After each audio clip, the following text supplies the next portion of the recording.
Good afternoon, Tim. Could you tell us a little bit more about yourself and who you work for, please? Hello, my name's Tim Rutherford and I'm a partner at a firm of solicitors in Bath called Stone King, and we work predominantly with charities, social enterprises and educational establishments. How did you first hear about supporting family change? I first came across Jimmy Dean when he was looking at setting up Sporting Family Change and gave some help with the initial registration with the Charity Commission to set the charity up. So once you'd heard about supporting family change, why did you then get involved?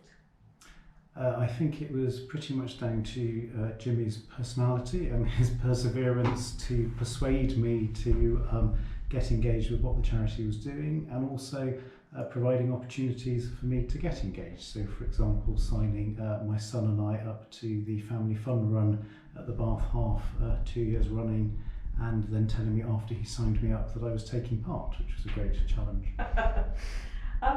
So this year you're running the Bath Half Marathon for us, which is absolutely fabulous. Have you ever run before? No, it's not something I ever would have really considered doing, but certainly after having done the fun run, I did casually say to Jimmy and to Hayley that it was something I'd always thought it would be great to do the whole Bath Half Marathon. And they said, well, that's fine, we would sign you up to do it and we will help you and encourage you to do the training and actually make it feasible for you to go from being a non-runner to somebody who could take part in the event. And I must admit, I actually thought that they were joking at the time, but they were very keen to look at how they could engage and help me do this and take me forward. So we worked through what times of the day I might be able to take part in training activities with the other members of Sporting Family Change. And in the hope of trying to get out of it, I did jokingly say that the only time that I could do to fit around my work commitments was 6 o'clock on a Saturday morning. And Hayley and Jimmy both then turned up that Saturday at 6 o'clock in the morning.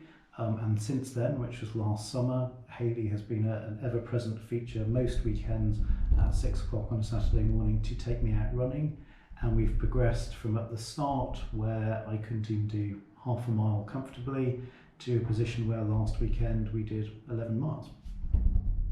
So what have been the main challenges that you've faced, do you think, in the training?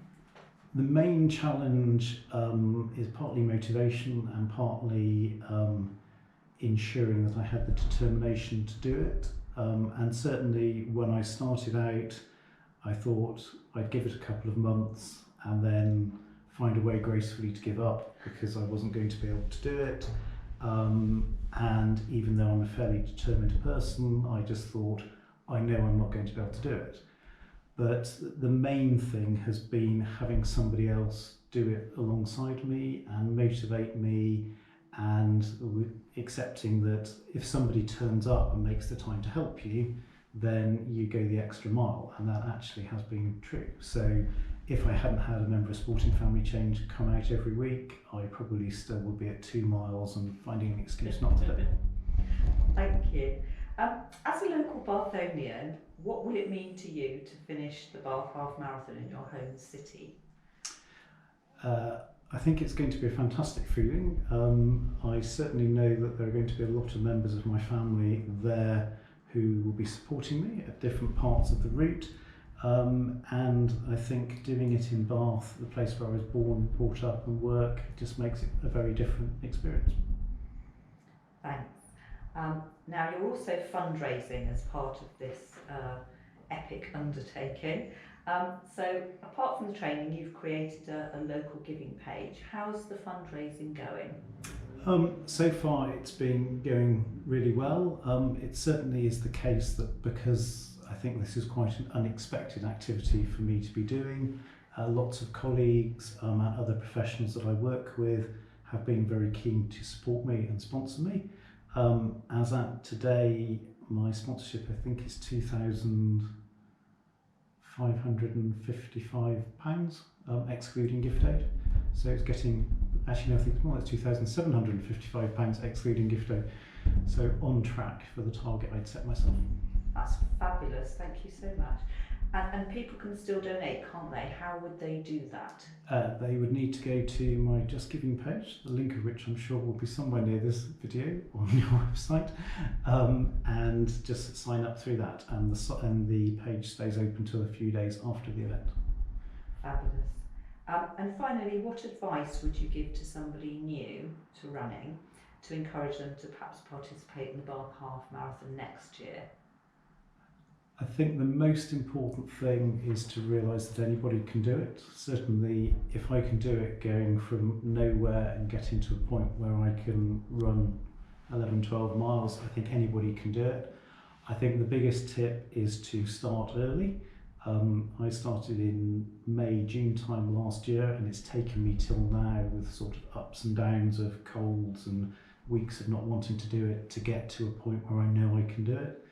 I think the most important thing is to have somebody who does it alongside you, so you're not trying to do the journey on your own, and so that you're actually working as part of a team and feeling supported.